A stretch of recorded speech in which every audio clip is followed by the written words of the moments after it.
Vibracija elektrona, neutrona, protona, širenjem svojstva od samoga Boga. Kodovi jedinica i nula, čestice iz prostora, skupljanje mase do velikog praska, širenje mase, stvaranje planeta, do evolucije organizma, nastanak proljeće, ljeto, jesen i zima, od neminih površina do atmosfere, od mikrofosila do nastanka oca i sina, svjetlo, energija i sila, nastanak bjelančevina, poljoprivreda, grožđe i prerada vina, mandatacija od molekula sa meteorita, nebeska visina, ugašena svijeća, noć je mirna, crna svjetlina, crna lupa, svemirska utroba, užarene zvijezde, 70 sekstriona, 4 milijarde da bi došlo do mozga moga, spanje kopna i mora, od peraja pa četveronožna do homo sapiensa, 13 milijarde od početka jada, podijeljeni u galaktička jada, sisasti ptice, gmazovi ruju tlom i morem, slobodna bića da bi politika uništila sva otkrića, od Muhameda do Isusa Krista, rasjepana bića, okolnost, mržnja, ljudski grijesi, ratovi za moć, prorok Izaja, Jeremija, Ezekijel i Daniel, sad dolazi na scenu osobno Gabriel.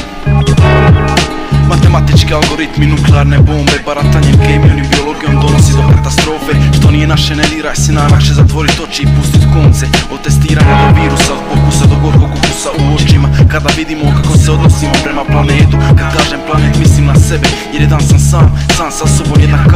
Uvodi jedan Bog šta živi u meni, jedan dah, ta ide u zrak, prirodni stimulans. Ubijam oksidans da bi imali zapisat line, kad nam je dosadan sat. Jahve, Allah, Buda ili ja sam, sve ista stvar, jer Bog nije osoba, on je ljubav što obuhvaća nas. Gravitacija me naučila šedat uspravno, odgojio sam se samostalno. Smatraju me drugčin jer misle da sam lud, ja mislim suprotno. Pa kao raj nije fizičko mjesto odvojeno od nas, pa kao šta proživljavaš raj šta izvučeš iz toga.